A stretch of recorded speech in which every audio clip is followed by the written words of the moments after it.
And with that, we will begin handing out the individual awards, recognizing the honorees. Our first honoree is Ms. Cheryl Batts.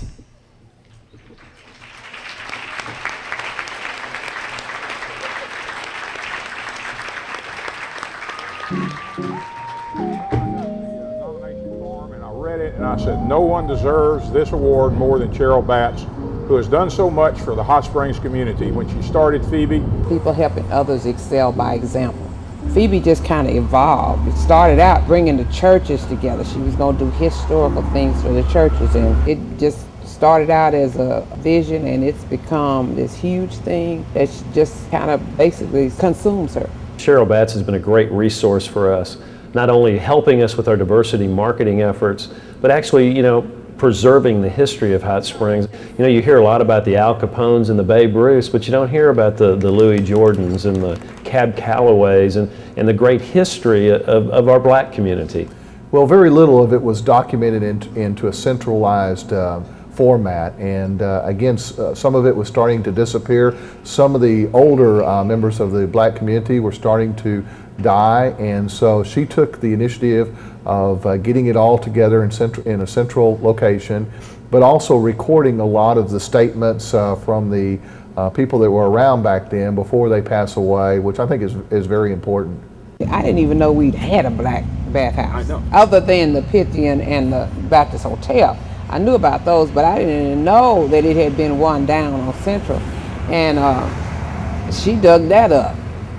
And a lot of the land, like so far as where the Arlington Hotel sits, who owned it previously and how they lost it, and all the things that she really dug into, finding older residents of Hot Springs who knew things. Cheryl has brought this to the forefront. She's been very active in all aspects of our community. The Women's Professional Club, the Chamber of Commerce, and historic preservation. She's very important. There's so much history in Hot Springs anyways, and you need to get a balance in that history. And she brings that balance. She's out there finding and restoring the old photographs and reminding people of the great history that we have throughout the city of Hot Springs, not just on one side of town, but on both sides of town. So she's done a great job of doing that and looking at our marketing pieces and giving us advice as to how we can better attract a more diverse type of traveler to Hot Springs and to the state of Arkansas. Currently, the city of Hot Springs does not really have a historical museum, and there is some discussion about creating such a museum, which I think would be very important from a tourism standpoint to have this in place. Cheryl has worked on possibly a museum at the National Baptist Hotel and has put a lot of time and effort into that, and so that's on the discussion table also. One of the things that she's done in the last 2 years has been really important is she has worked on the creation of another historic district in the city, and we're the only community in the state that actually has 2 historic districts. Our downtown is one, of course, very important, but she has worked very closely in creating what we call the Pleasant Street Historic District. All these buildings and all these places that cover just a 2-block area now are gone. I mean, people, this was the stop. This was Little Las Vegas. Everybody came, black, white, everybody. I mean, we had hospitals in that 2-block area. We had doctor's offices, we had dentist offices, we had just about everything you could want, restaurants, bathhouses, just in that 2-block area. I mean, it wasn't like a whole town. Everything was in that 2-block area. And through her efforts in the creation of the district, we're going to be able to preserve and protect a lot of the buildings, or the homes and churches and other buildings in that neighborhood, so we don't go in and demolish them, and they'll be protected for future generations to enjoy.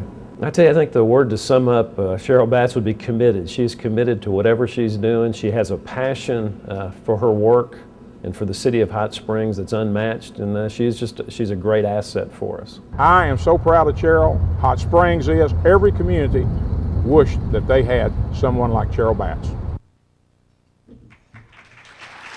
Ladies and gentlemen, please welcome our first honoree, Ms. Cheryl Batts.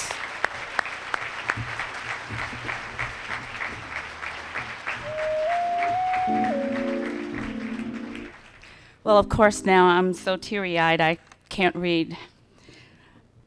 Good evening. I'd like to acknowledge and thank the Dr. Martin Luther King Commission for this wonderful program tonight. And thank you for making me a part of this night. It is an honor, and even more of an honor, to be one of the recipients of this prestigious award. I was thinking as I watched the video tonight how we rarely look at ourselves exactly the same way others do. My work over the years as a history preservationist has been a labor of love, work that has brought me great satisfaction and fulfilled a need in me to give back to my community, especially our youth who need the grounding and the foundation that a rich history affords them. But to receive such an award as this one tells me that my work has not been in isolation, neither has it been in vain. I believe you are saying with this award that you value what I do, that you see the need for me and others to continue to collect, record, and preserve our history. I believe that you believe, as I do, that those who do not know their history stand to lose it. We cannot afford to lose our history. So each of us must take the charge and find your place in the dream. Again, I want to thank the Dr. Martin Luther King Commission, Senator Tracy Steele, for acknowledging and validating PHOEBE and the Azuri Project. Thanks to a board that understands through thick and thin. Thanks to Senator Terry Smith for the nomination. I accept this award in the name of my mother, who couldn't be here tonight, grandparents, and the other sons and daughters of slaves and sharecroppers on whose shoulders I stand. This gives me incentive to keep on keeping on, assuring a strong foundation and a better future for our children. God bless you.